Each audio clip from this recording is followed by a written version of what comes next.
चाचा चाची सुने छियै अपन संजोग भैया मुखिया के चुनाव ले रहल छै तो आप लोग भारी से भारी मत से जीतेबै। बलहा पंचायत में एकमात्र ऐसा मुखिया मिलत जे ईमानदार और कोई काम समय पर करत। संजोग भैया के यही बेरी मुखिया बनई हो भैया। संजोग भैया के यही बेरी मुखिया बनई हो भैया।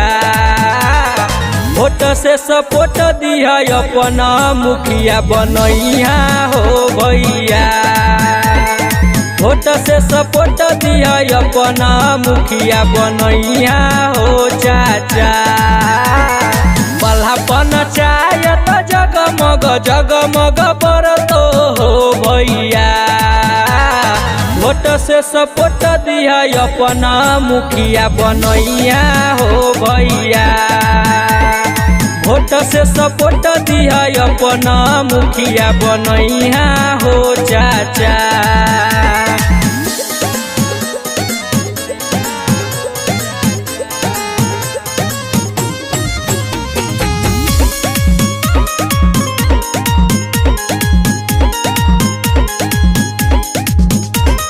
संजोग भैया के रहबैया भारी हो रहबैया भारी। गरीब लाचार के बन जाय छै भाई हो बन जाय छै भाई। जिला सीतामढ़ी घर छै भीमा ससौला हो भैया।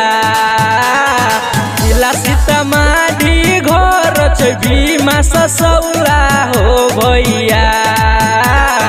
वोट से सपोर्ट दिया अपना मुखिया बनैया हो भैया।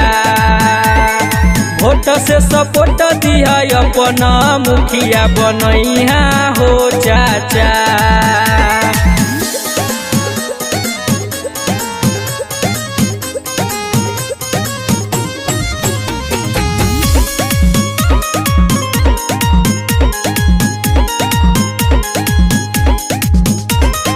संजोग भैया के दीह जिताई हो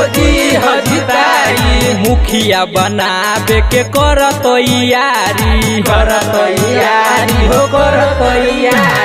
दिल खुश कहै छो हाथ जोड़ी जीत दिलैहा हो भैया। हरिवंश कहै छो हाथ जोड़ी जीत दिलैहा हो चाचा।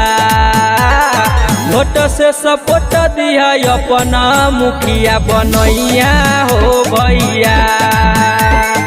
वोट से सपोर्ट दिया अपना मुखिया बनैया हो